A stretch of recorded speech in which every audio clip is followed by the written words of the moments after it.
Bonjour à tous. Lise et moi-même, nous allons vous présenter un article qui traite de la relation entre la dysarthrie hypokinétique et le blocage de la marche dans la maladie de Parkinson. Donc, nous allons tout d'abord commencer cette présentation par quelques brefs rappels afin que vous ayez ces notions en tête pour la suite de notre présentation. Tout d'abord, la dysarthrie hypokinétique. Elle est caractérisée par une force réduite ainsi qu'une amplitude et une vitesse des mouvements qui elles aussi sont réduites. Maintenant, afin de vous booster un peu juste avant la pause, nous allons vous faire participer à notre présentation. La question est facile, c'est simplement nous dire pour vous qu'est-ce que le blocage de la marche ou le freezing of gait si ça vous est plus familier. Ne soyez pas timide. Il n'y a pas de mauvaise réponse hein, si vous voulez.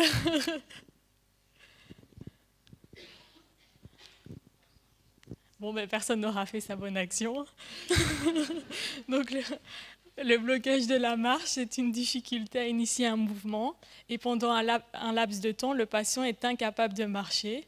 Et on constate aussi que chez certains patients, il y a un tremblement dans les jambes ou encore ils font de fréquents petits pas rapides qui sont traînants juste avant de bloquer. Et ces petits pas rapides traînants, c'est ce qu'on appelle des festinations. Donc il faut savoir que la dysarthrie hypokinétique et le blocage de la marche sont tous les deux des symptômes qui font partie de la maladie de Parkinson. En ce qui concerne l'état des connaissances, tout d'abord, certains auteurs ont trouvé une association entre le blocage de la marche et certaines anomalies du langage. D'autres ont trouvé des liens entre des caractéristiques de la maladie de Parkinson et le blocage de la marche, mais également entre la festination orale et la festination de la marche et la non-sévérité, mais pas avec la sévérité du blocage de la marche.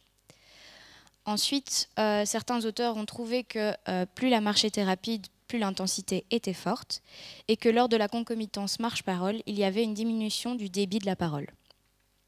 Enfin, certaines recherches ont prouvé qu'il y avait un lien entre l'articulation, la prosodie, l'intelligibilité et le blocage de la marche.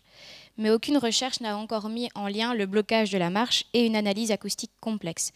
Et c'est ce qui va nous intéresser ici, parce qu'il serait possible qu'un ensemble d'analyses acoustiques complexes nous permette de prédire l'apparition du FOG et donc de fournir une meilleure prise en charge à nos patients. Donc cette étude met en avant 3 objectifs principaux. Le premier, c'est d'identifier les relations significatives entre 14 mesures acoustiques et le blocage de la marche. Le second objectif est d'explorer quelle dimension de la dysarthrie hypokinétique est principalement associée au blocage de la marche.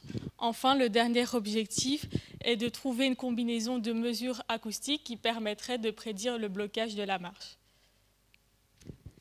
En ce qui concerne les participants, les chercheurs ont recruté 75 patients atteints de la maladie de Parkinson qui ne devaient pas être dépressifs et qui étaient testés 1 heure après injection de L-dopamine et donc étaient considérés en état ON. Ils ont été retestés 2 ans plus tard, mais seuls 41 des 75 participants ont pu être retestés. Donc, concernant la méthode, tout d'abord, les patients ont complété 7 questionnaires afin d'évaluer les symptômes cliniques de la maladie de Parkinson.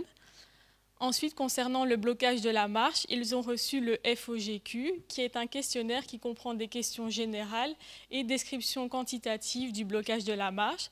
Donc, on va vous donner 2 exemples de questions qui font partie de ce questionnaire. Tout d'abord, il y avait « Vos difficultés de démarche affectent-elles votre indépendance ou vos activités quotidiennes ?» Et comme deuxième question, il y avait « Combien de temps dure votre plus long épisode de blocage de la marche ?» Enfin, concernant les analyses acoustiques de la voix et de la parole, ils ont effectué 14 stages vocaux. Parmi ces 14 stages vocaux, il y avait le temps maximum phonatoire. Ils ont mesuré le jitter et le shimmer sur base d'une voyelle tenue. Et les patients ont dû effectuer des diadococinésies. Donc les diadococinésies, c'est le fait de pouvoir exécuter rapidement certains mouvements. Donc dans ce cas-ci, c'était pa-pa-pa le plus rapidement possible ou pataka.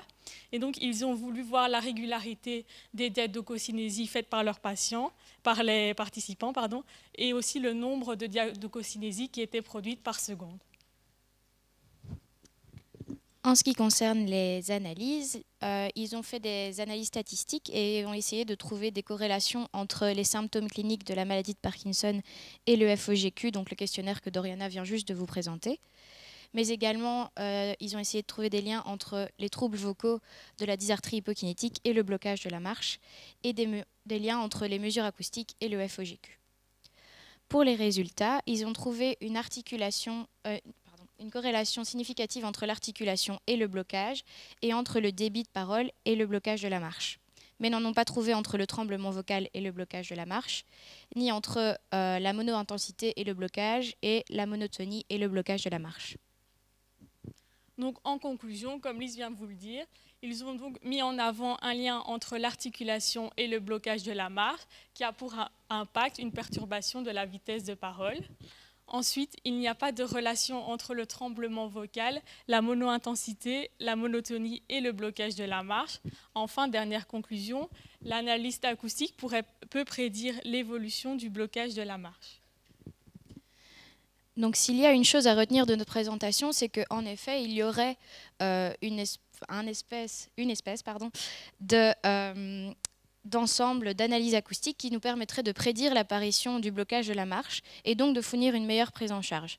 En effet, si on se retrouve un jour face à un patient atteint de dysarthrie hypokinétique et que par nos analyses acoustiques, on remarque qu'il y a une articulation peu prononcée ou un débit de parole assez ralenti, cela nous indiquerait qu'il y aurait une probable apparition du blocage de la marche et donc on pourrait rediriger notre patient vers des collègues à nous comme les kinésithérapeutes ou des ergothérapeutes.